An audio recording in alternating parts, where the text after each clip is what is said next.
What's happening, everybody? Of course, it's your host, Brink Young, coming straight out of them South Memphis slums. You are listening to Brink Radio right here on 96.3 FM. Talk about bumping 96.3 because you know, Brink put the B in bump and listen. We got a super turned up show for y'all tonight, man. We got a familiar face and a familiar voice kicking it with us tonight. We talk about none other than my guy, straight out of that being Hampton. We talk about Lil Noid. How you doing, family? Man, brick by brick, that's a new BBB anthem right there. BBB, brick by brick. I'm doing good though, man. Working to staying focused. I love it, man. I'm glad to have you back on the platform, man. Obviously, today you just dropped a brand new project. We're talking about passion, poverty, and pain. We got to talk about it, man.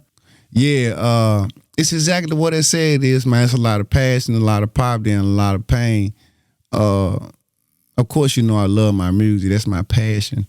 The poverty is what I don't understand why we going back to instead of running away from. Yeah. And the pain is a mixture of both when you can't get what you're looking for. I think as a race of people, we suffering a lot and we running from it instead of addressing it. So I felt like if somebody was just to say something, maybe it could change something. Maybe it wouldn't, but I'm gonna shoot my shot at it. I promise, man. And like you said, we running from it. We really need to be running to it. We really need to be running to it. You know what I'm saying? So I guess the time where people were more genuine and wanted to, my daddy said something that caught my attention. The more information they gave us, the dumber we got. Yeah. We was better off when we had less information because we loved each other more. Right. You know what I'm saying? I think that's the big divide right there. We got so much information, we don't know how just to go back to the basics. I promise you right, man. The lead single off this project is Trapped Inside My Head. Yeah. That's on a banger. I want to ask you about a line from that song, man. It really stuck out to me. I guess it really resonated with me because I be feeling like this too. It said, who go pick me up when I'm stuck and can't fix my crown? That's profound, man. We all sit as kings on our own castles. But sometimes when you can't fix your own crown, like you kind of wonder, whether it's your girl or your friends or just your spirituality, you know what I'm saying? You kind of wonder who gonna help you fix that crown sometimes. Or your fan base. Or your fan base, you know what I'm saying? Who gonna help fix that crown? Because and a lot of people, that's a profound line because a lot of people, I was listening to this girl from In Vogue that's been living out her car. I got that on my notes. We would go talk about that. You see what I'm saying? That's Like who notes. gonna fix your crown when you get that, when you get to that point? Who gonna be there to fix that crown? Yeah. That's why I said who gonna love me when the love ain't enough? Yeah. When it takes a little bit more than just love, you know what I'm saying? So it was just me doing a lot of soul searching inside of my head, but not so much inside of my head, but inside my head enough to ask those valuable questions. You know what I'm saying? Them facts, man. Let's talk about some of the other production on here, man, and features like what we doing, man, on this project. Oh man, I got a couple different producers. I got a guy up the hill, you know what I'm saying? That's his tag on it. He's nice. I got, of course I got Hot Rod. You know, me and Hot Rod been thick as thieves for I don't know how long. Shout out to Hot Rod. We got another guy that did a couple of songs on my last album, Dead Boy Grimm. You know what I'm saying? He did it. Bitch, you know I'm playing with that dope boy money. So he's a big fan. A lot of guys that are big fans of Paul and Juicy production. If I can't get a Paul and Juicy production, I get guys that mimic him, and it works just fine. You know what I'm saying? So it's a nice, I think it's like 10 or 11 songs on it, you know what I'm saying? It's something I've been waiting to get people. I got a song to my mama, rest in peace, you know what I'm saying? That one kind of choked me up a little bit, but before she passed away, she got a chance to hear it, you know what I'm saying? But, No doubt, man. So, of course, the project is available right now, all streaming platforms. Yeah. Man, you've been having a lot of things popping off with you, man. First and foremost, we got to mention the biggest elephant in the room, man, Joe Rogan. Rogan. Dog, that Joe Rogan shit shook my whole life up, bro. Man. I'm not going to lie to you, bro. Like, I'm going to tell you how I found out about it. My Instagram was going crazy. So I'm just strolling down, people like, man, they talking about you on Joe Rogan. So people started sending me the clips of it and all. That's how I was able to share the clip. People sent them to me. I wasn't able to go get them the way they sent them to me. Yeah. So when I seen that, one of the guys from the Black Keys, they actually took one of my posts off Instagram when I was talking about going and get a Grammy. So they played that and they bumped the album. So I got a lot of I got a lot of emotion behind it. No doubt, man. Like I say, man, Joe Rogan, that's pretty much the biggest podcast in the world. Exactly, you know what I'm bro. saying? Shout out to the Black Keys, dog. They really did change my life in so many different ways. I'm so grateful, dog, because he said we got so inspired by this guy, Lil Noid. Yeah. And he was so intense when he said it. I was like, damn, thank you, dog. Yeah. And that's something you be waiting on somebody to appreciate you on that level. And when they come out the blue like that, it's just a million mountains worth of gratitude. Absolutely, man. And of course, the Black Keys song, Candy and Her Friends, it's available right now. Man, like I say, it's a banger. It's a banger. Yeah. Now, one thing that I did notice about that album, it actually features Juicy J as well, man. Yeah, you know what? That's the weirdest thing in the world. Everybody been trying to get me and Juicy J together, and they did it. Yeah. So, like, in the past 20 years, we haven't been able to get together and just make what you would call Batman and Robin conglomerate, you know what I'm saying? But we was able to at least get on the same album and rep the city. No doubt, no doubt. So, of course, shout out to the Black Keys. Like I said, they were nominated for a Grammy this year. I think it was Best Rock Performance. So, shout out to them. Like I say, they messing with Memphis. I'm messing with them. That's how I move. As simple as that. You know what I'm saying? Yeah, man. So, and they love Memphis because we did a show. They actually had us in the green room. They was going crazy about me and Tommy back there. You know what I'm saying? Like, it was their green room, but you wouldn't have never knew it with the love that they were showing us. Yeah. You know what I'm saying? So was that the Raised by Sound? Yeah, Raised festival? by Sound Fest. Yeah, I had a ball there, man. You know, I didn't know at the time I was gonna be able to properly perform it. Not saying it lyrically wise or performance wise, my health hadn't been so good at that time. So, but it worked out perfect. I had a good time. You know what I'm saying? Yeah, man. Shout out to my guy Tommy Wright III. Now we gonna come back to Tommy Wright III in a minute, but you did mention your health, man. Let's talk about like some of these health issues that you've been facing because it's a lot more serious than I presume. You know what I'm saying? Like when I saw you, I was like, oh, hold up. Well, what's up with my guy? My guy ain't, you know. Yeah, everybody used to me being up, you know what I'm saying? When they see me now, they kind of like, no, it's something different about you. And I said, I just don't move as fast and bounce around as much no more. I've been had this, my mom passed last July the 9th. You know what I'm saying? So I think July the 15th, I was having heart surgery. Wow. So the lady that pronounced her dead was the same lady that sent me to the hospital to go have surgery because they had to ship me from one hospital to another because it was just that serious, you know what I'm saying? Yeah. So I had a torn areola or aorta. That's what it was, torn aorta.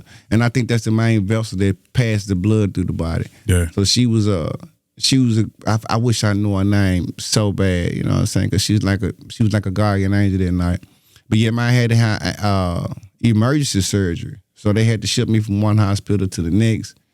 Dog, the scariest thing about this shit, I don't know how to really put this in perspective. So at some point in time, I woke up like from the gas they give you to go sleep on. Yeah. I woke up on that shit. Wow. So when I woke up, I wasn't handcuffed, but they had me in restraints from my ankles to my wrist. Yeah. So I looked up, I seen these little garbage cans at the edge of the bed, but they was for a blood transfusion. Wow. And I was still kind of out of it, and I couldn't breathe through my nose. So they had this tube down my throat.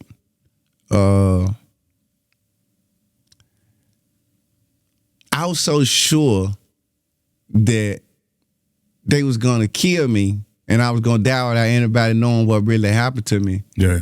That at that point, when I seen there was nothing I could do, I just laid back and bit down on the tube and just passed back out. You know what I'm saying? But I really had gave up. Wow. Because I was biting down on it, and this girl I deal with, thank God for her, she was there and she was calming me down. She was like, because they wanted to go get security because I was trying to pull that motherfucker out my throat. Yeah.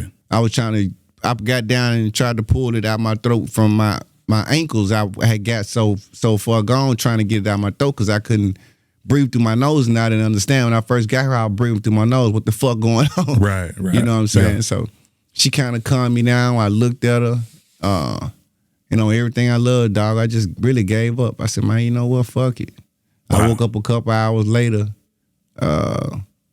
I had a zip on my chest, and they had to go through my groin, go through my stomach, my neck. You know what I'm saying? So I'm just grateful to be here, dog. 'Cause they had to go through a whole lot. 97% of the people that had what I had didn't make it. Wow. So I'm in there 3% of the people that they pulled through it. How does that change your outlook on life at all? I tell you, I said when I first got out of surgery, my daddy came up there. I said, I ain't mad at nobody no more. Yeah. He said, man, why this the first thing you said? Later on, he asked me why. I said, because I know I allow a lot to burden me. Yeah. And I carried it around. And as bad as I was feeling through the surgery, I knew that weight was gone. Yeah. At least that weight was gone. Because it was kind of like, it was to the death of me. Yeah. And that's not, it sound good, you know, good pitch to it, but it's not, if you look at the realization of it, it's not healthy, you know what I'm saying, the whole shit like that, especially the way I was holding it, you know what I mean? Like I really would, you could be a family member and not get spoken to at that time. Yeah. You could be on fire and I could know it. I wouldn't give a fuck. Yeah. You know what I'm saying? So I kind of had to, and a lot of it came from being in the streets, the zero tolerance thing, where you just don't bag down on it. I was the closest thing to being a 50 Cent type of nigga. Yeah. Not, you know, like his character, but like if you cross me one time, bitch, you stuck over there. Don't ever try to come back. I'm gonna burn the gate up that allows you to come back. You know what I'm saying? Like Trump. I was like Trump. You can't. You understand what I'm saying? Yeah, I'm trying to give bad examples. Like, right. I got you. I was very bad with that. And when I got out of surgery, I just let that shit go, bro. Yeah. I'll tell you one thing, man. It's like God gives out second chances. You can't take them for granted. Exactly. And I don't know how many second chances God done gave you, but let's speak about another one, man, when you were actually locked up in prison. You say you did, what, about seven, I did years? 7 years. I did 2 years on 23-1, straight consecutive. Yeah. With an 8-year sentence. So if you just go back and do the math and look at it, you kind of be like, he was a fucked up little dude, because I did 7 years and 3 months on an 8-year sentence. But I got an 8 at 30%. So if we do the math, I suppose probably did 2 or 3 years on the 8. Yeah. I damn near flattened the whole thing. I probably had 8 months of good time. Wow. I was actually at a prison, the Turner Center with Project Pat. Okay. But Project Pat already made parole. And I had just got there from off River Bend from our 23-1. So I was coming to 22-2, and I was going to this prison called the Turner Center. Okay. You know what I'm saying? Like, the scariest prison I've been to my whole entire life. I went to 4. Damn. With an 8-year sentence. Plus I was at 201 when 201 was guerrilla, you know, yeah. But I never seen a prison like this. Like, this was different. You was actually in there with a couple of quote unquote celebrities, James Earl Ray. Yeah. When the day I made it to River Bend, he got sick. No, he died up there in the hospital. They was bringing him out as they was bringing me in. James Montgomery, Yeah. they had the 3 murders that they buried the people alive. Him and one of my partners had been writing back and forth, and he was looking forward to seeing me when I got up there. Yeah. But when I got up there and I seen the conditions and I seen how it was, I kind of fell back a little bit, because, like, I don't know if he was on death row at the time or headed that way. But like I said, I had an 8-year sentence. I didn't really want to tie myself up too much with something like that, and it was a chance of me coming home. At the time, we didn't know if it was a chance for him even making it back out with that type of charge. You know what I'm saying? Yeah. So like you said, man, I took advantage of a lot of stuff that was given to me in there, and I tried to, since I didn't use my head going there, I tried to use my head as much as possible as I could when I was in there, because you could lose your head in there real easy. I already know it. One of the people that actually held you down and wrote you on a consistent basis was Tommy Wright III. Yeah, man, you know what? Shout out to Tommy Wright III. Bro, you just don't know how grateful I am to you, but I've never told you in person. I apologize. Every time we get around each other, I'm so excited to see you and be in the same room, because we come from the same era. I kind of forget to show my gratitude on that. You know what I'm saying? But yeah, like the Murder Dog magazines and shit like that, I was able to get those, and by me being a true artist at heart and wanting to be in the loop and know what was going on, that meant so much to me to get mail from him. It even the guys in prison would even know that's who it came from, and it kind of propelled people to want to see me get back out and do it again. Absolutely. One time for my guy Tommy Wright III, man. Yeah, but of course, Tommy Wright. Recently you were featured in a magazine called Brink Magazine. Let's talk about that. Yeah, Brink Magazine, man. One thing I love about Brink Magazine, they were able to get the young and the new all in one edition, so they didn't really miss too much. They got Big 30, Zach, Endless Entertainment, me, Chad, Zerk, Al Capone, Blackout, you know what I'm saying? So it was a conglomerate of everybody, which you know yourself, that's kind of difficult to do from the city. So when I saw it, I was amazed by it because, like I said, it's hard to get both generations to get him. It's hard to get one generation. Facts. You know what I'm saying? On the same page. Yeah. So for them to be able to do that, there had to be it had to be some real true work involved. I don't know what went on to turn the wheels, but I know some turned them. And it turned out just fine, man. I shout to Brink Magazine for the article. It was eye-opening for them because they only saw me as a rapper.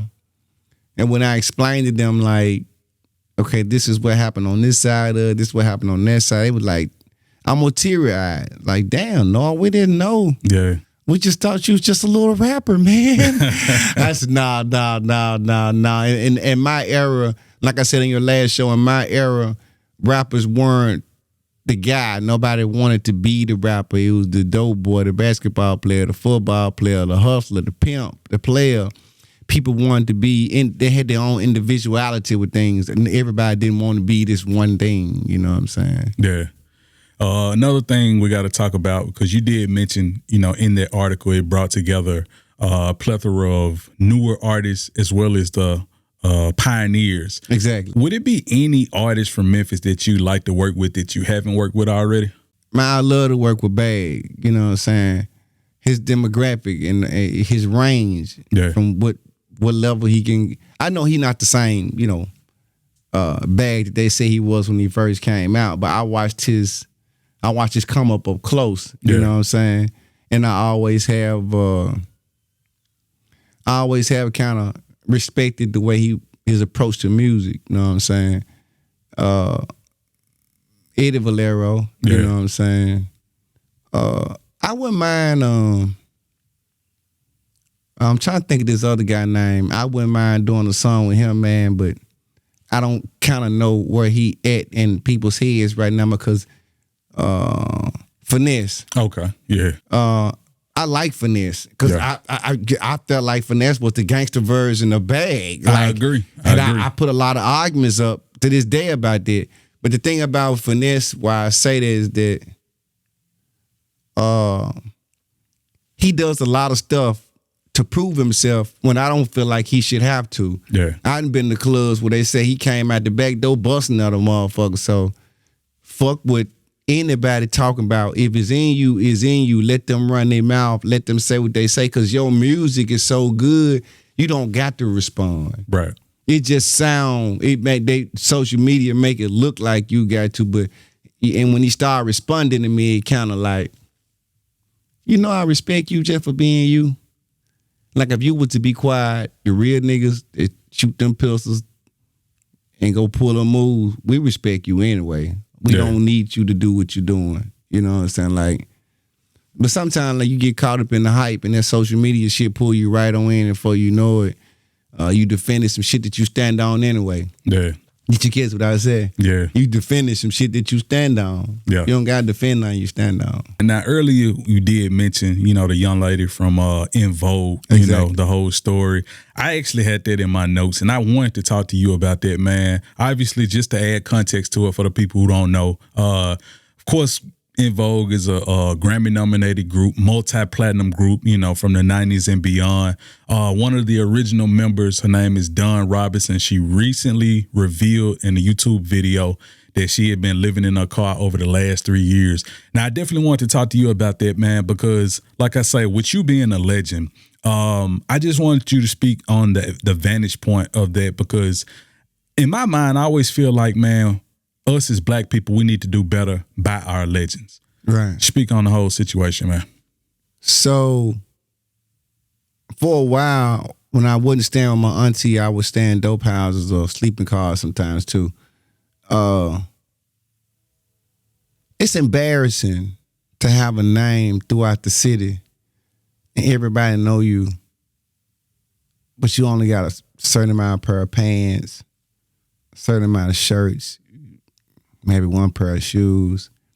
So once your name actually outgrows who you are as a person, I can't really explain to you how that make your stomach. You kind of make your stomach cringe a little bit. You kind of don't know. Yeah. You begin to second guess yourself, your own self-worth, your own self-value, your own confidence. All that shit is hard to hold on to. So it's kind of hard to manifest anything new, because what's there, it's like it's just diminishing right in front of you. Right. The reality is right there. Yeah, the reality is right there. So sometimes, even in country black situation, because it's kind of the same thing, man, you got to be careful with situations that you get in, because in the end, nobody's coming to save you. That's for real. So if you don't know how to save yourself, and we in a world right now where everybody is for self, nobody is looking to help the other guy. Nobody roots for the underdog anymore. They stump him out now. Yeah. You know, so I couldn't imagine what it's like to go see the world and have a talent like she had, to have to go run in the cave and almost live there. You know what I'm saying? But yeah, some artists kill themselves over there. Yeah. Comedians, actors, actresses, they actually kill themselves over that. You know what I'm saying? And you know what's crazy to me? Like, you know how, okay, so we in the whole internet age now. We in the whole social media age now. And I notice how our people are, a lot of the main ones is making jokes about stuff like that. You know, first and foremost, let me say that homelessness is not a joke. It's not funny. We don't.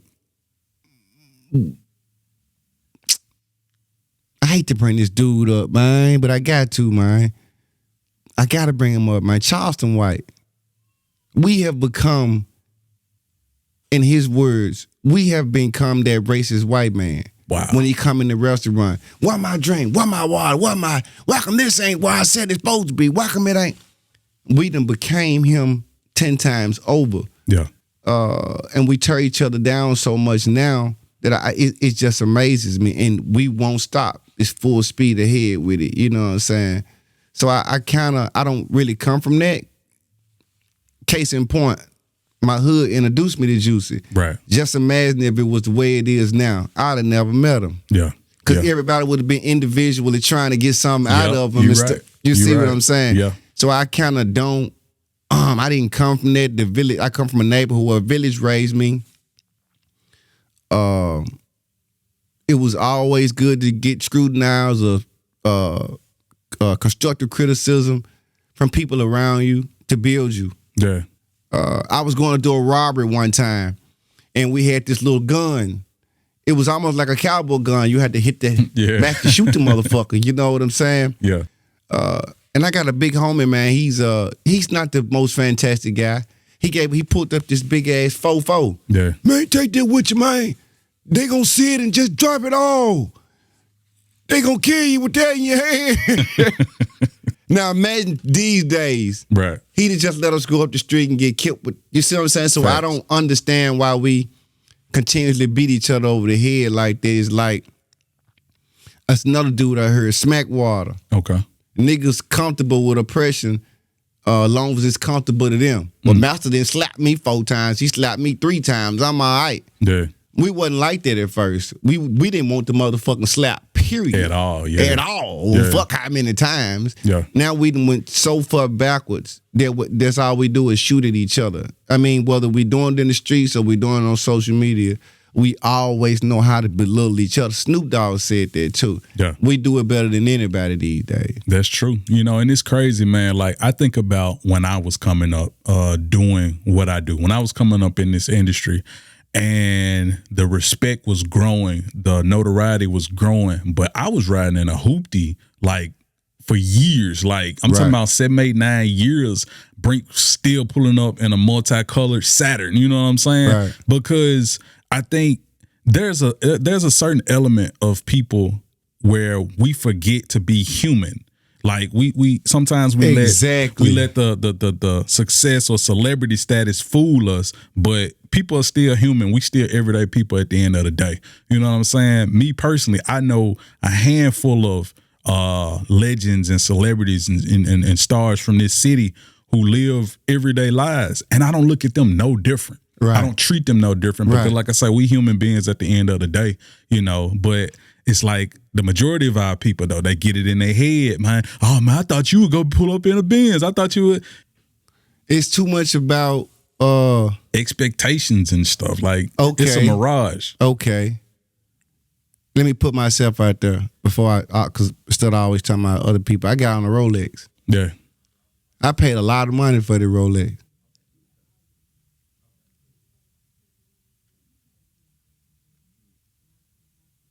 See how it didn't do nothing for me? You see what I'm saying? I'm just being real. It's cool. I got it. Yeah. But what? What now? Yeah. Everybody seeing you. Everybody know your status. Yeah. But what? If you're still a shitty person, now you a shitty nigga with a watch. With a watch. Yep. Yep. If you're a good person, now you're a good dude with a watch. It still all goes back to who you are. Right. You see what I'm saying? So we didn't get so far away from who we are as individuals and what we contribute that we make it about what we got on, what we were, what we see, and what we do. Yeah. And we forget that it comes from we. It starts with you. Right. It's come from the inside of you. This is on the outside of me.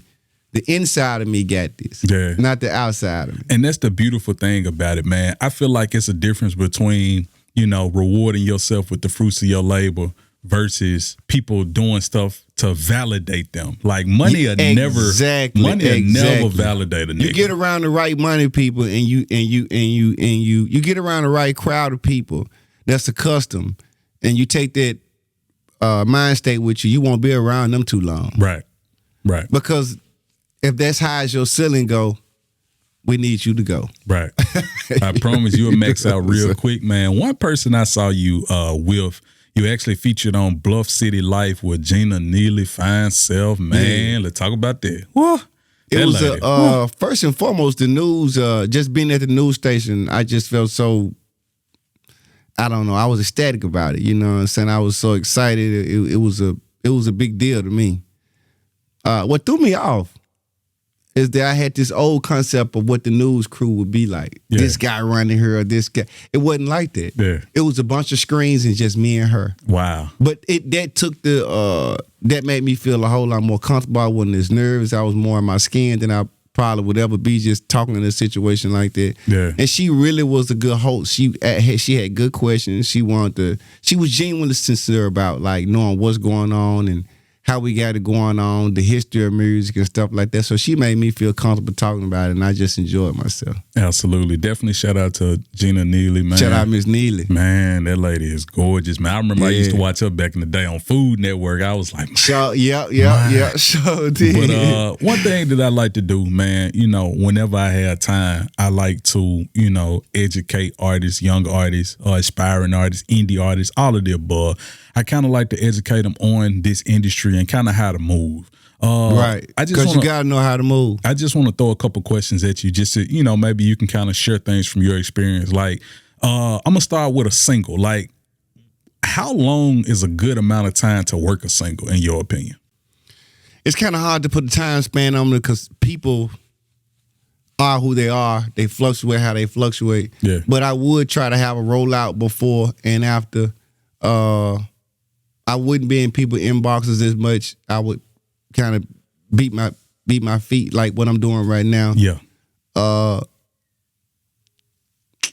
and I hate to say this because it kind of take people to a different place when you say it, get you a bag and get somebody to constantly work it for you. Right. Because it's just like the school telling me you can hoop. Yeah. After a while, I'm going to want to see you hoop.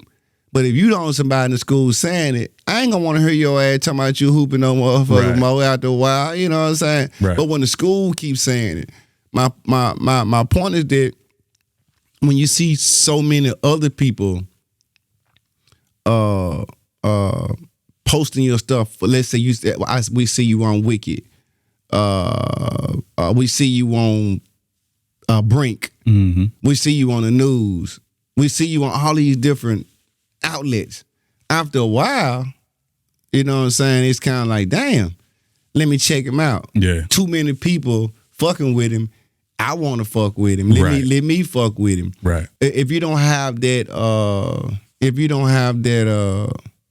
that allure or that appeal, you kind of fizzle out. And it's easy to fizzle out. If 1,000 people download a song every day, shit, you know where you're going to fall in at. So you got to do something that's a little different, front end and back end. Then individuality is so important. You know what I'm saying? Like, stop trying to be what you see.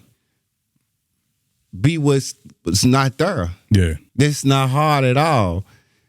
If it's only one you, how the fuck could that be hard? It's only one you. Right. It's harder to do the other stuff when it's only one you. Those are facts, man. This process of elimination, all you got to do is look and see what ain't there, and that lets you know what's needed. And put yourself right there. Right. And then use your identity, your personality, your character, and your story. Yeah. And put it in slot. Now, speaking of only being one you actually signed some type of deal with Supreme? Supreme clothing line. Let's talk about that, it blew me away when they called me. It's like this skateboard company. They were big fans. Like I said, that music that we did transcended so many different genres of music, so many different ethnicities of people. Generations. So many generations. Yep. So when they called me, it was, I kind of didn't, I really didn't pay it too much attention. I read the emails and stuff. I was like, okay, whatever. But they were actually serious. They had signed the contract. So I was like, well, damn. Yeah. I was with my girl. I said, pull over. Let me look at this right quick. I think I've been bullshitting all day. Let me look at this. So when I looked at it, everything looked good. I went back and forth with them. And I think in like a week time, we inked the deal. You know what I'm saying? They sent me some clothes and skateboards and glasses. Man, they sent me some $200 glasses. Wow. You know what I'm saying? So I'm like, shit, they serious. Yeah. We go see you on the skateboard, man. What's up? Hell nah.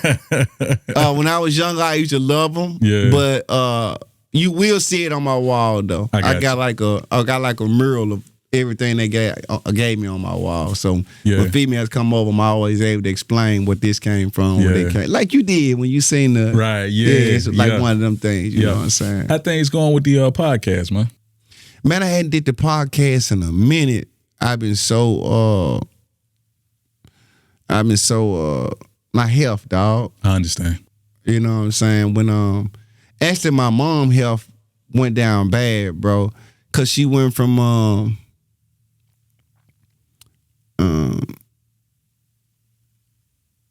she started doing the dialysis. Yeah. And that's when I ain't never seen nothing so mean in my motherfucking life. I just seen a lot of mean shit. But I never seen that eat a person up little bit by little bit by little bit. I'm talking about until they gone. Yeah. You know what I'm saying? So that right there was kind of hard on me. Yeah. You know what I'm saying? I don't think during that period I even hardly really posted. I didn't write as much. I didn't understand why she had to suffer like that. Yeah. I guess I was a little mad too. I just asked God. I didn't understand. Yeah. I just didn't understand. So it kind of cured me a lot. You know what I'm saying? But the thing that brought me back was that creating has been so much a part of my life. Yeah. That without being creative, I didn't feel alive. If you understand what I'm saying. Yeah.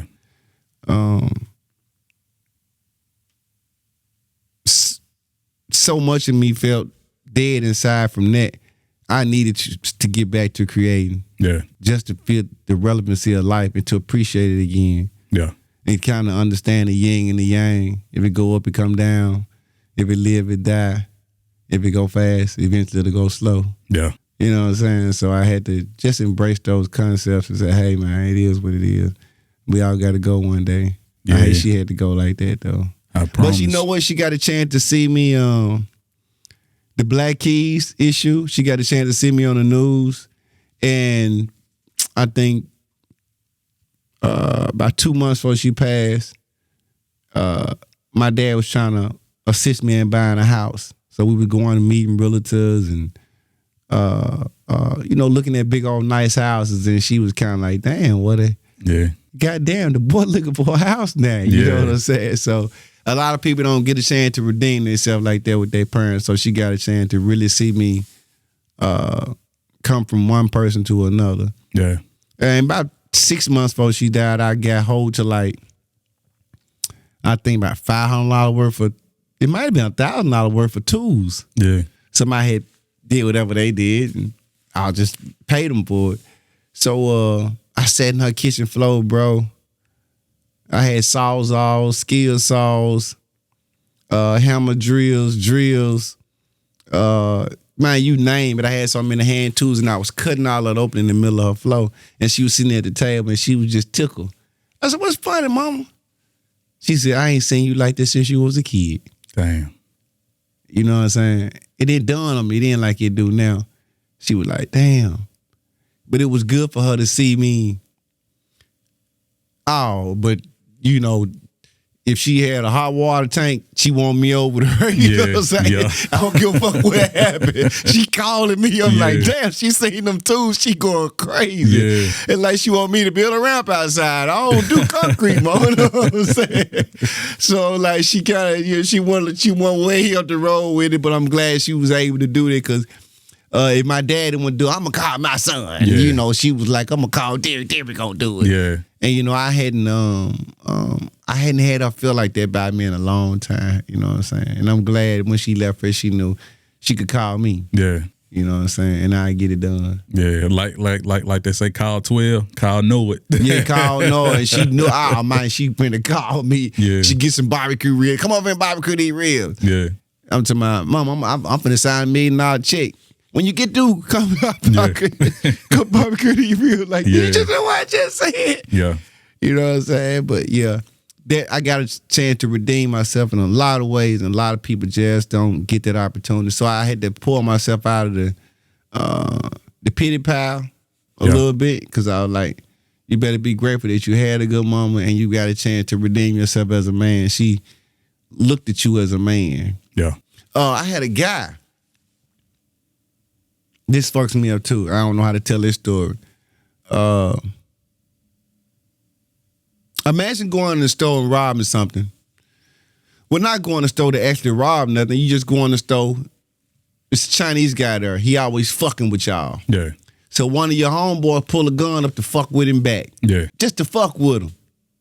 You know, just to get him to the motherfucker go off. Wow. I'm going to say that again. You a kid. You just playing. The fucking gun go off when you fucking with him. Wow. You kill him. Damn. Y'all run out the store. Kids, not knowing. So I knew a guy like this. Yeah. And he had a life sentence. I was there when he got it. I was walking the yard with him when I was getting ready to flatten out and get out of prison. But keep in mind, I didn't tell no motherfucker I was finna go nowhere. I let them think what the fuck they wanted to think, you know what I'm saying? Right. So I asked him, long story short, man, when I get out, man, what you want me to do? Whatever you want, bro. Woo woo. I got you know what I'm saying? My folks got this, we good, you know what I'm saying? He said, man, when you get out there, give me some time and do me one favor. I said, nigga, name it. I just told you to name it. He said, man, tell me what it feel like when your mama look at you like a man. Damn. It took like 23 years for me to really be able to answer that, though. Damn. I just told you the story about. Yeah. It took 23 years for me to be able to give him. I never did get a chance to give it to him because I don't know where he at right now. Right. But for somebody to send you home like that, they didn't send you home, send him some drugs, send him some money. Man, I know you fuck with plenty of bitches. Man, give me a bitch up here to fuck with me to run me this and none of that. Wow. And I wish I could hug him so bad now because I was like, dog, I didn't know that meant so much to you. Yeah. But when you scripted your life like that, you know what I mean? Things seem to mean way more than mean when you out here playing every day and you don't appreciate what you got. You know what I'm saying? So like, it be shit like that, man. It be shit like that that keep me grounded and humble as a motherfucker. You know what I'm saying? Yeah. And then you know the health thing. I kind of grew to accept it for what it is. Yeah. But I don't want to make the mistake of focusing on shit that I focused on and miss the beauty of life. I did that a lot, dog. I did that a lot, and I think that go back to what I was saying about us as artists. We focus on what we mad about so much, we forget about the impact that we was put here to make. Right. If you let your anger get so far ahead of you where you take away from your own impact on the world, I don't think you want to do that. Yeah. You know, seriously, I don't think nobody want to take away from the impact they could make because they were mad about something. Yeah. Man, what Fly been up to? I need to call my nigga, man. Last time I heard from Fly, I asked him about.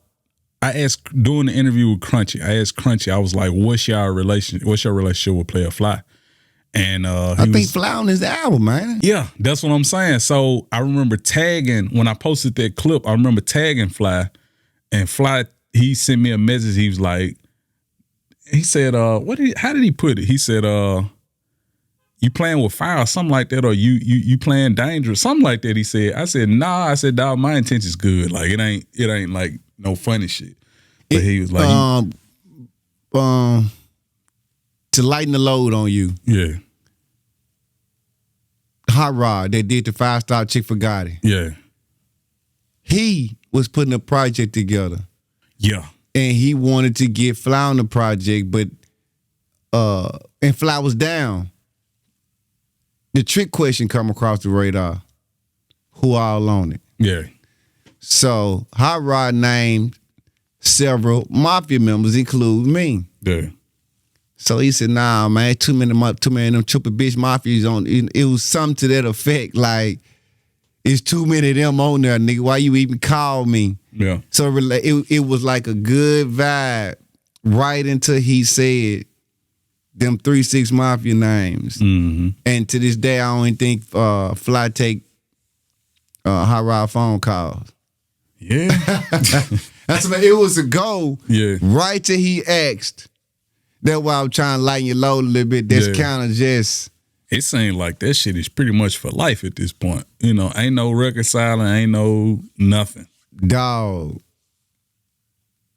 Sometimes I wish I was like Fly, and sometimes I'm glad I'm the way I am. Yeah. When I say it like that, the gangster in me wants to do that.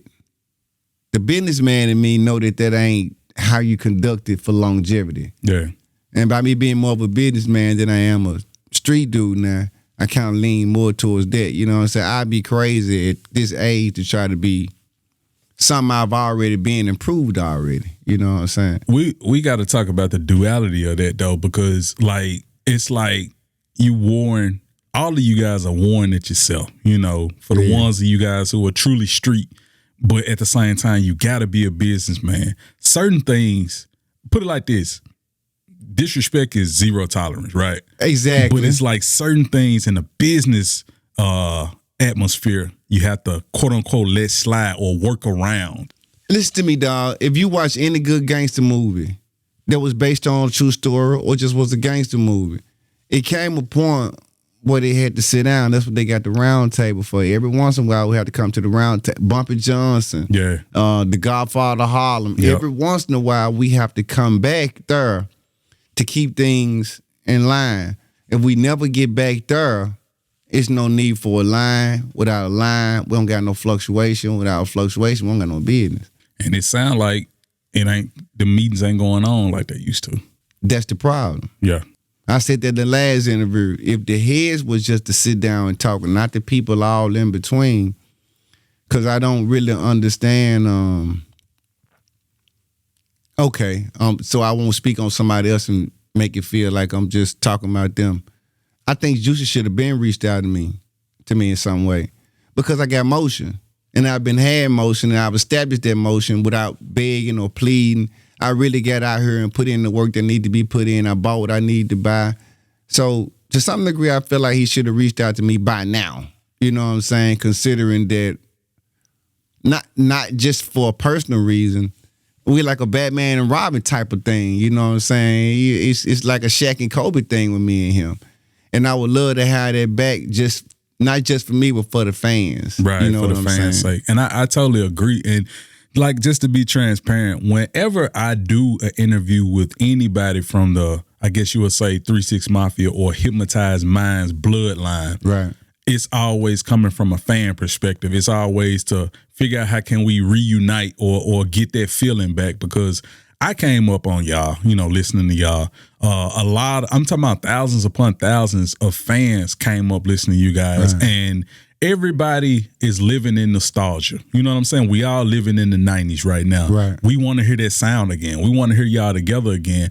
I think, and I think we talked about this on previous interviews, like a world tour, right, with all of y'all would be insane. And I just, for the life of me, I try to do my part, which I'm down there like, you know what, I'm gonna stop. But I try to do my part, trying to figure out what went wrong with you guys. How can we get y'all back together and go out here and just world domination like it was? You know what I'm saying? It's just too much. How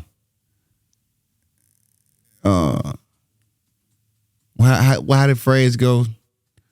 Too many Indians and not enough Chiefs. Yeah, it's one of those things. It's like the situation with Buck and 50 Cent.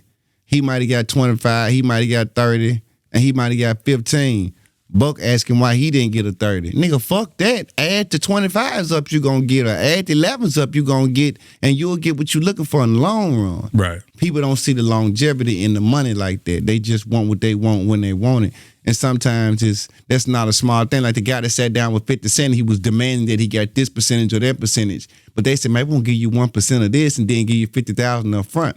The lawyer said, fuck the 100,000, take the 50 and let them give you the 1%. The 1% end up almost being $1 million. Wow. Plus the 50,000 that they gave him up front. So he couldn't see what he was being cut out on, because Get Rich or Die Trying sold $10 million. Yeah. 1% of that overdid the 50,000 that he was demanding, that he wasn't getting it on the table at the time. Yeah. And sometimes you have to look at the math of it and say, okay, this makes sense in the long run. You know what I'm saying? Sometimes you can't just get what you want up front. It don't work like that for nobody. Yeah. You know what I'm saying? That's why they say stay down till you come up. But stay down till you come up. And if it's a lot of come up, stay down. Yeah. You know what I'm saying? Yeah. And with that, I'm gonna kind of try to wrap this thing up. Again, like I said, whenever I work with anybody from the 3-6 Mafia, Hypnotized Minds, bloodline, it's always to figure out how we can unite and get it back to how it was. It's not to glorify the beef. It's not to put emphasis on certain things. Like I say, it's always to get it back to how we was, because like my man just said, it's all about the impact that you guys were put here to make. And you guys definitely made an impact, and I feel like it could still be going on right now. Exactly. A lot of people within that family be watching my content. You know what I'm saying? Right. A lot of them. So I hope y'all see this, and I hope that message actually penetrates and gets through. Let's get it back together, dog. And that's me. I'm throwing my hands up with it. After the Gangsta Black interview, it kind of went how I didn't want it to go. I brought up the DJ Paul stuff on the Gangsta Black interview to figure out what went wrong with you guys. How can we get it back together? But it went left. So like I said, at this point, I'm throwing my message out here, man. Hey, It's on y'all now. Hey, my homeboy said something. The penitentiary and the graveyard full of that shit you nigga talk about, man. Yeah, man, let's get on this side. You know, the land of the living. Yeah. Let's do what they do. Yeah. Let's not do what the graveyard and the penitentiary do. Yeah. If you want to do that, just go there. You know, that's why he my nigga. He ain't gonna cut no corners. Hey, man, we gonna do this, man. Yeah. We gonna live, man. I got a song where I said, they talk a lot of shit, but do they know themselves? They scared of life, but they all right with death. You see what I'm saying? Like, how do you be scared of life and be all right with death? You know what I'm saying? It's just so much of that going on in so many facets that, like I said, man, we just need to get back to the basics. Remember when grandma had the corn purse? Yeah. Yep. And she would just save money and Yep. we got to get back to those ground root things that made us who we are and quit trying to be what we see all the time. You know, so we can get so wrapped up in materialism and shit like this right here, weaves and eyelashes and status and what do you bring to the table, and you know what I'm saying? If you moving right, you don't have to ask a person what they bring to the table because you moving right. You're going to generate what come. You see what I'm saying? You generate what you attract what you generate. Yeah. So you don't have to go through all these things. They just be social media depicting to you what you should be looking for, what you should be doing. They don't even know. Yeah. Then how we listen to people that they don't got those, they don't got that experience to really. Then some people can have the experience. Sometimes it take more than experience. Like I said in that song, who gonna hold me when I fix my crown? Right. That takes some getting in the dirt with you and navigating through your situation. I can give you advice all day and you gone. But when I get in the dirt and navigate with you like they used to do back in the day, Yeah. you get a different feel for where you need to be headed. And that's what we lost there right there a lot.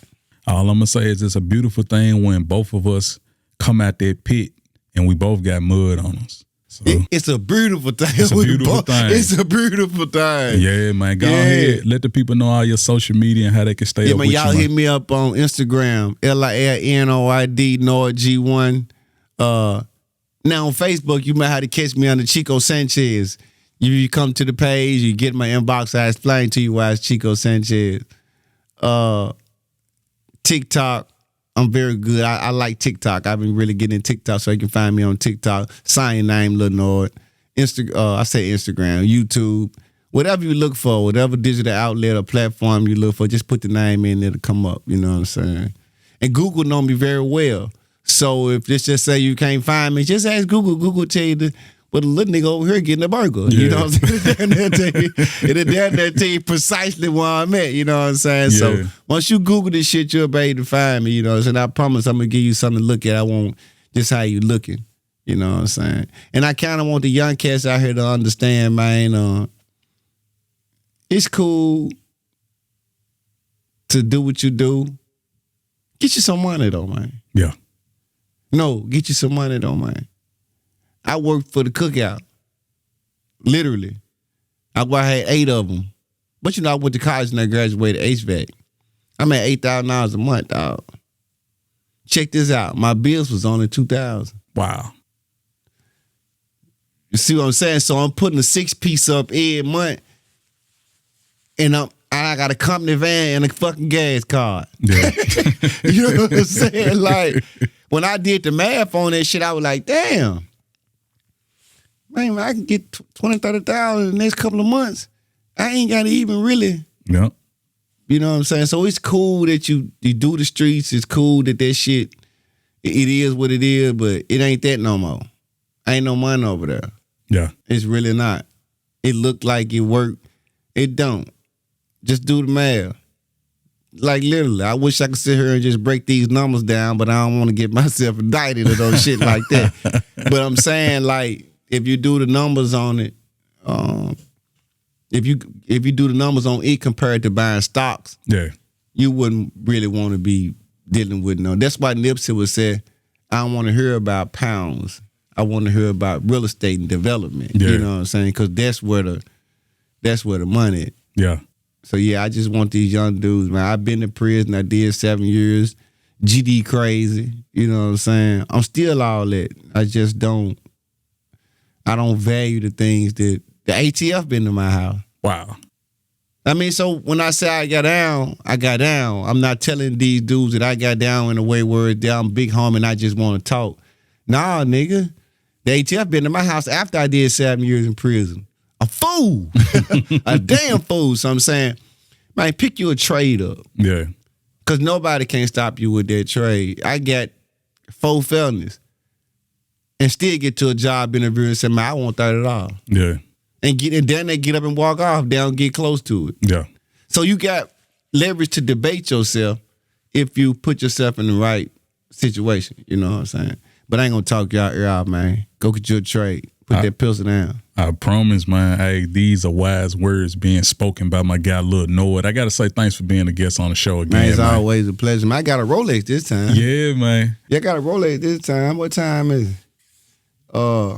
It's expensive. And it's definitely an expensive conversation. But hey, with that being said, now back to Brink Radio. Don't move.